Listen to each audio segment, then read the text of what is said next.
بسم الله الرحمن الرحیم. الحمد لله والصلاة والسلام على رسول الله صلی الله علیه و سلم و علی آله و صحبه اجمعین. دوستان عزیز، خواهران گرانقدر، برادران محترم، السلام علیکم و رحمت الله و برکاته. با آیت 44 سوره نساء رسیدیم.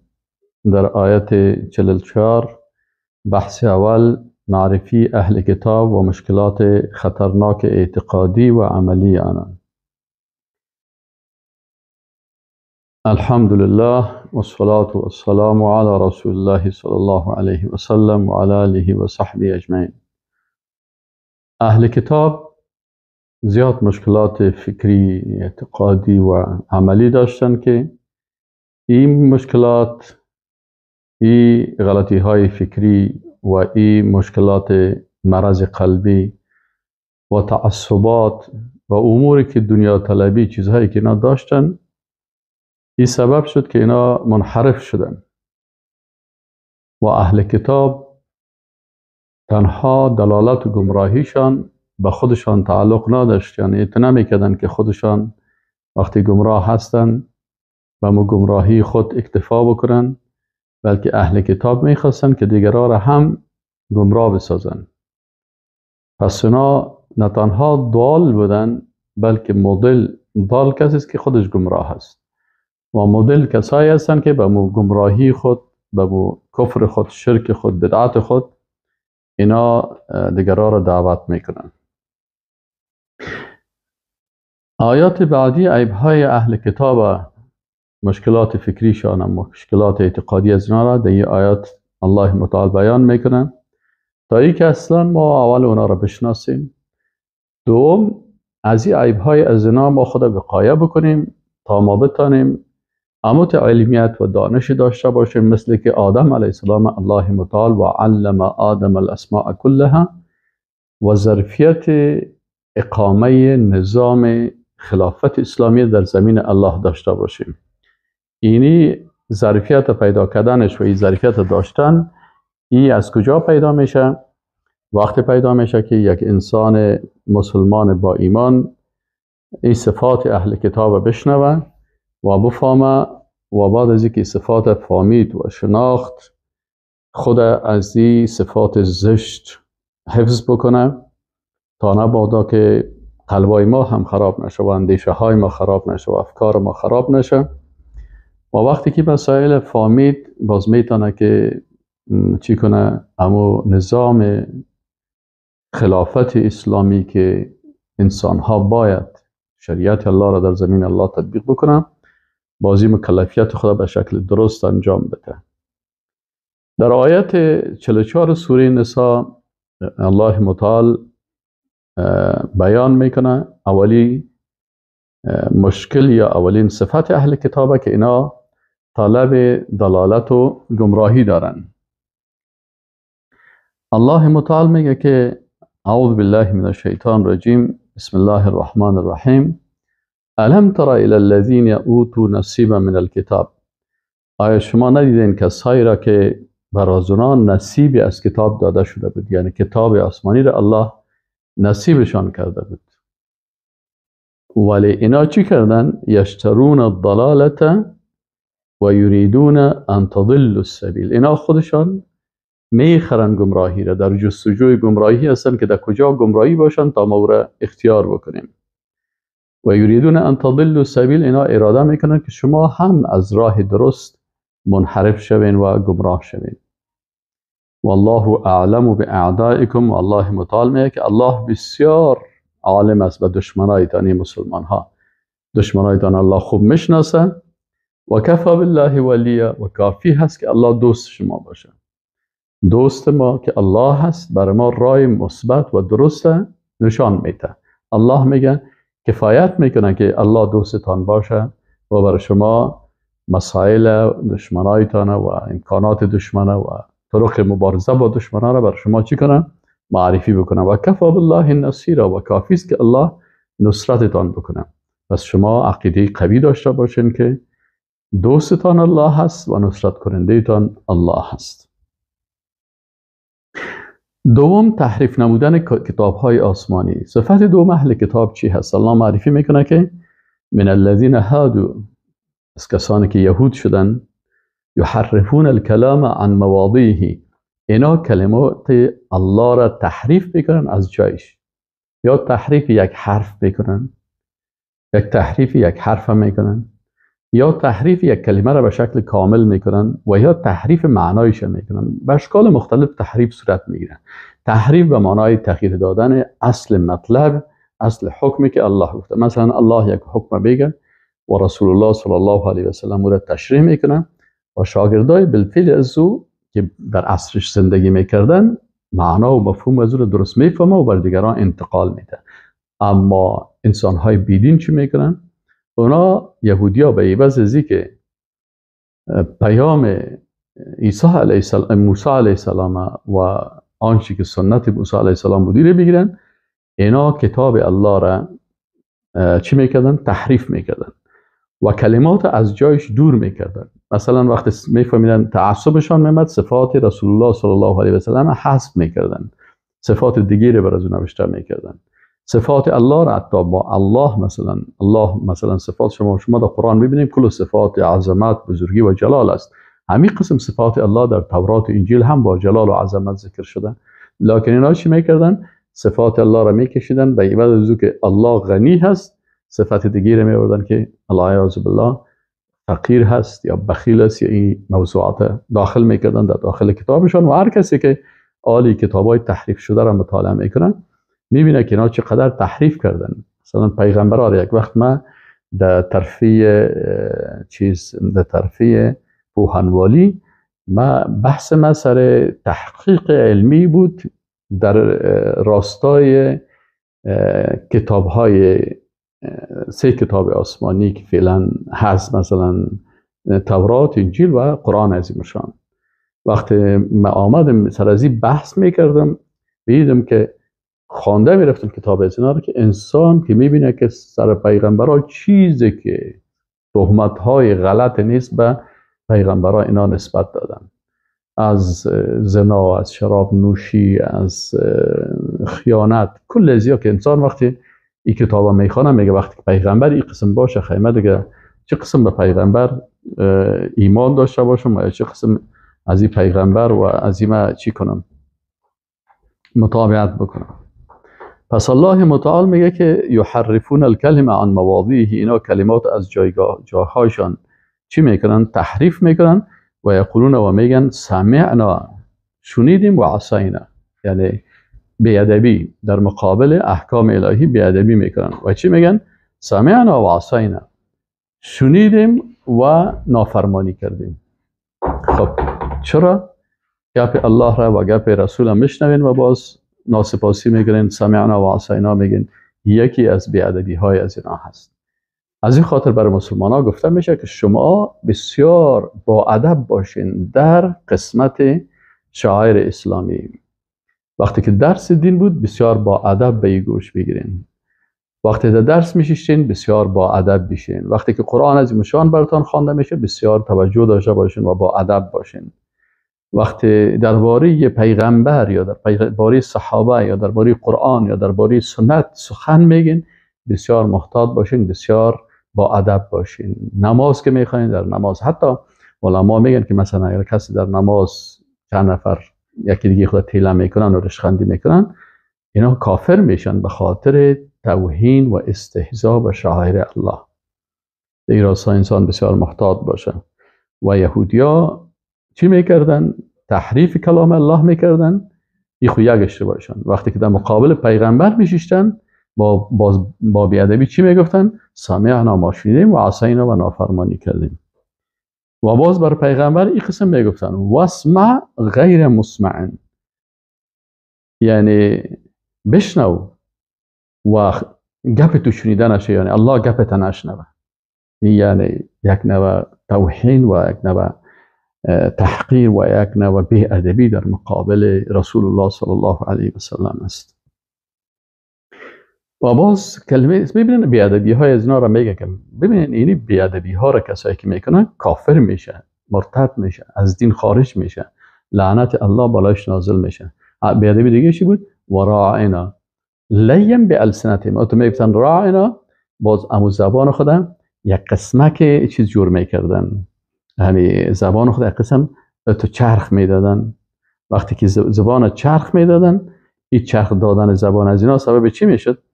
که یعنی کلمه راعنا تغییر بکنه، ایوازی که بگوین راعنا ما را مراعات بکن، یعنی باز کمک رو طویل می ساختن راعینا. راعینا یعنی تو چوپان ما هستی. و یا معناهای غلط دیگه که اینا داشتن.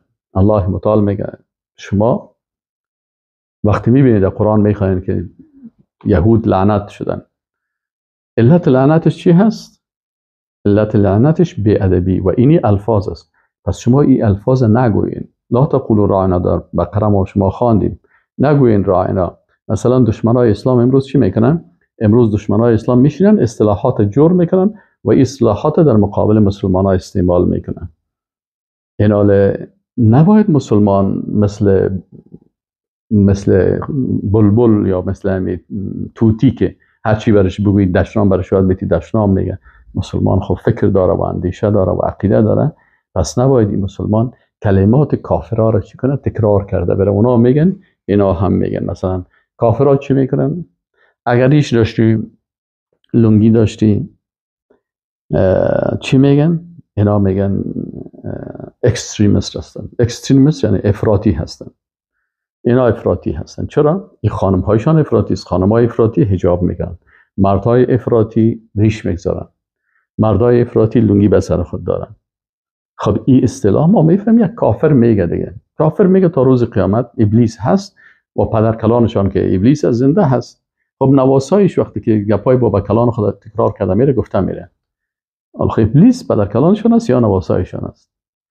وقتی که نواسی ابلیسی کلمه را میگه، خب میگه من نواسی ابلیس هستم، خب بیرقش بالا هست. تو می حیث مسلمان چرا کلماتی که اونا استعمال میکنن فاندامنتالیست یعنی بنیادگرا و کلش میخوان عیب جویی بکنن، سنتگرا، بنیادگرا، عقب مانده، تروریست، دهشت افغان، وهابی، خوارج، این اصطلاحات اینا تمام روز تکفیری. خب دشمنای الله اصطلاحات میارن تا میخواه که چی کنن؟ که ما مثلا فاندامنتالیست چی مانا؟ یعنی بنیادگرا. حالا ما اگر بنیادگرا نباشیم خب کافر میشیم. بنیاد اسلام اساس زیر بنایش چی هست؟ قرآن و سنت است. خب ما باید، لکن پیش از اونا بنیادگرایی یک چیز زشت است. او را اینا معنای منفی میتن و برای ما و شما میگه اینا بنیادگرا هستن. خب بنیادگرا باید باشیم، باید باشیم. خب وهابی چی هست؟ میگه وهابی کسی هست که درس قرآن میته، درس سنت میته و از توحید گپ میزنه و شرک رد میکنه. خب اگر منظور از وهابی ای باشه که ما قرآن درس بدیم و سنت درس بدیم و شرک رد بکنیم و توحید بر مردم بیان بکنیم، اهلا و سهلا، چون الوهاب نام الله هست و ما به الله متعال منسوب شویم. از این خاطر ببینید الله متعال این نقاط بر مردم میگن تا که مردم متاثر نشن. یا مثلا تکفیری میگن. خب ما تکفیر در قرآن داریم، تکفیر در سنت داریم، تکفیر در عمل صحابه داریم. هر مسلمان باید تکفیر بکنن. یکی غلات تکفیر هست، یکی کسایی هستن که افراط میکنن، مثلا یک نفر در گناه کبیره تکفیر میکنن، این غلط کار است. اما یک نفر دیگه هست که مثلا اونجا باز کافر نمیگن. خب اگر کافر کس کافر نگویه خودش کافر میشه. یا مثلا برای مشرک و کافر عذر پیدا میکنه. عذر المشرک چی معنی؟ یعنی عذر دهنده برای مشرک. مشرک کی است؟ یهود است. مشرک کی است؟ نصارا هست. مشرک کی است؟ مشرکین بت پرست هستن. مشرک کی هستن؟ مشرکینی که مثلا خوب فهمیده قبر پرستی میکنن. مشرک مثلا ما در هندوستان برین در وسط قبر است و چهار طرفش چی را مانده؟ چهار طرف جنازه را کنن و روی به طرف قبله میخسن، به طرف قبر نماز میخوان و از قبر طواف میکنن و اگر برشان چیز بگی همونجا لطام میکنن. خب این مشرک نیست؟ الله گفته که مشرک است. ان الذين كفروا من اهل الكتاب والمشركين، بت پرستا، قبر پرستا، اینا کلشان مشرک هستند. رسول الله صلی الله علیه و سلم گفت لعن الله اليهود والنصارى اتخذوا قبور انبیائهم مساجد. لعنت الله از بالای یهود و نصارا گرفتن قبرهای پیغمبرای خود سجدگاه، به قبرهای پیغمبرها سجده میکنن. یعنی اگر یک کسی به قبر پیغمبر سجده بکنه این مشرک است و بالایش لعنت الله داخل میشه. وقتی که رسول الله صلی الله علیه و سلم یک سرزی لعنت الله هست، حال برزی مسلمان اجازه داره برزی عذر بده و بگه که نه ولا یهود بیچاره عذر داره، نصارا بیچاره عذر داره، بت پرستای و قبر پرستای هندوستان، مثلا در هندوستان یک تعداد بت پرست هستن که چی میکنن؟ بت پرستش میکنن، لکن در معبد سکه هایشان که بری بت نیست، چی هست؟ قبر پرست هستن. خب این حال اگر کس ایره میکنه عذر دادن بر از اینا، نتیجهش چی میشه؟ نتیجهش خود انسان کافر میشه. چرا کافر میشه؟ به خاطر ازی که آیات قرآن میگه که اینا کافر هستن، الله اینا رو تکفیر میکنن. تو میگی من تکفیر نمیکنم به خاطر که من کس تکفیری نگویم. خب ما میگیم که نه، کسی را که الله تکفیر کرده ما تکفیر میکنیم. میگیم بله یهود کافر است، نصارا کافر است، مشرک کافر است. ان الذين كفروا من اهل الكتاب والمشركين في نار جهنم، الله گفته کافر هستند و در نار جهنم هستند و خالدین هم ابد در دوزخ می باشند. و رسول الله صلی الله علیه و سلم وقتی که در مکه مکرمه دعوت شروع کرد، کسایی که قبول نکردن دعوت آمدن پیش رسول الله صلی الله علیه و سلم، الله برش گفت که تکفیرشان کو برشان بگو قل یا ایها الکافرون. این حالا هر کسی که با قل یا ایها الکافرون عقیده داره تکفیر میکنه. آیا این تکفیری میگه؟ بله دشمنای الله این تکفیری میگن. خب اگر کس میگه که نیم کس تکفیری نگویه و این معنا که قل یا ایها الکافرون نخی نخوانده، هیچ به این عمل این در قرآن قبول نکن. اگر قبول داری مجبور هستی میگن بگوین اهلا و سهلا. آنچه که هست در دین، از این خاطر الله متعال بیان میکنه که شما صفات چی رو ببینین؟ صفات اهل کتاب ببینین که اینا چرا کافر شدن، چرا مشرک شدن، چرا از دین رانده شدن. چند عیب داشتن؟ تحریف کلام الله، یک. دوم سمعنا و عصینا، بی‌ادبی در مقابل پیغمبر، دو. واسمع غیر مسمع، بی‌ادبی و بدوا کردن برای رسول الله صلی الله علیه و سلم، ایسه. راعینا اصطلاحات زشت کفری بی‌ادبی با زبان خودت تغییر دادن، چهار. و طعنا فی الدین، چرا این کار میکنن؟ به خاطر که میخواستن در اسلام به اسلام بد بگوین، اسلام بد معرفی بکنن، دین بد معرفی کنن. الله متعال میگه ولو انهم قالوا سمعنا، اگر این مردم میگفتن که شنیدیم، و اطعنا و اطاعت کردیم، واسمع و ای رسول الله صلی الله علیه و سلم سخنای ما را بشنو، وانظرنا و ما را هم مهلت بده، لکان خیر لهم. این اصلاحات ادبی، این اخلاق، این سیستم برشان خوب بود و اقوام و بسیار اعمال از اونا را و راه از اونا را درستر می ساخت. ولکن الله متعال میگه ولکن لعنهم الله بکفرهم، لعنهم الله، اینا را الله لعنت کرده. به خاطر چی؟ به کفرهم، به سبب این کفرشان، به ادبی، استهزاء، توهین، تحقیر کردن به شعائر اسلامی کفر است. از همین خاطر یهود و نصارا کافر است. این حال کسی که میگه یهود و نصارا کافر نیست، این در حقیقت به ادبی در مقابل آیات قرآن میکنه. امروز بسیار کسایی پیدا شدن که مثلا میخیزن به نام پروفسور، به نام فیلسوف، به نام دانشمند و در رسانه ها میشینن و ادعا میکنن که در قرآن یهود و نصارا کافر گفته نشده. خب اینجا میگه ولکن لعنهم الله من الذين هادوا.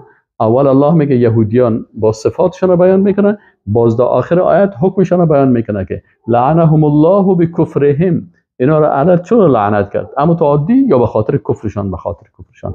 فلا یؤمنون، پس اینا ایمان نمیورن الا قلیلا. آیت 46 سوره نساء هست.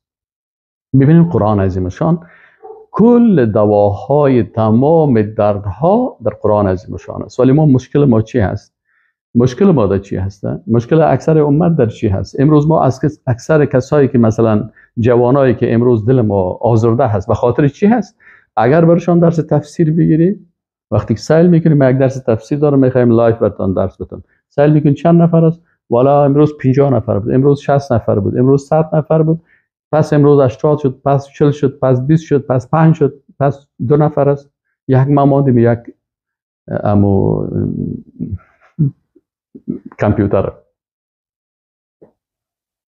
اما اگر باز بخیزیم موضوعات جنجالی و اختلافی از طریق جنجال و اختلاف دین یاد گرفته میشه، نه خیر، دین در آیات قرآن است. اگر شما در درس تفسیر بشین، قرآن همه چیز بر انسان بیان میکنه و مغز انسان شرح میکنه.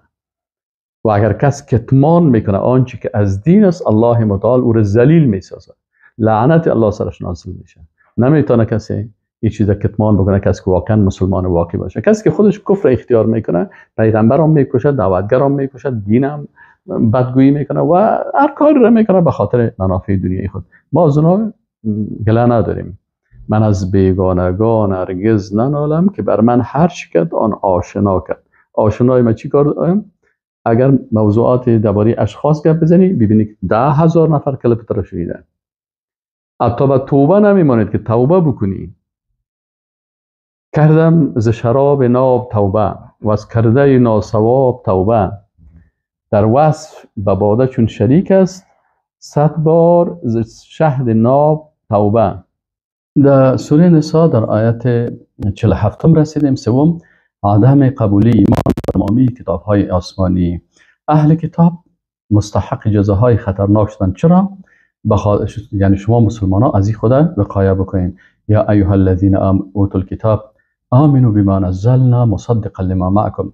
ای اهل کتاب شما ایمان بیارین بما نزلنا، و این چیزی که ما او را نازل کردیم. الله متعال میگه مصدقا لما معکم که این تصدیق کننده هست و او کتاب هایی که پیش شما هست من قبل که برای شما آمده هست. من قبل ان نطمس وجوها، پیش از اینکه ما روحهای شما را یعنی محو بکنیم، فنردها علی ادبارها، باز رویتان و پشت سر بگردانیم. یعنی عذاب الله سرتان اوت نازل شود که رویتان با پشت سر شود و پشت سرتان به پیش روی و این شکل سرتان و می قسم چیز کنه. او نلعنهم کما لعنا اصحاب السبت، و یا اینا را لعنت بکنیم پیش از مثل که ما لعنت کردیم اصحاب سبت، یعنی کسایی که در روز شنبه برشان گفته شده بود که شما ماهیگیری نکنین. و کان امر الله مفعولا، و امر الله سبحانه و تعالی شدنی هست.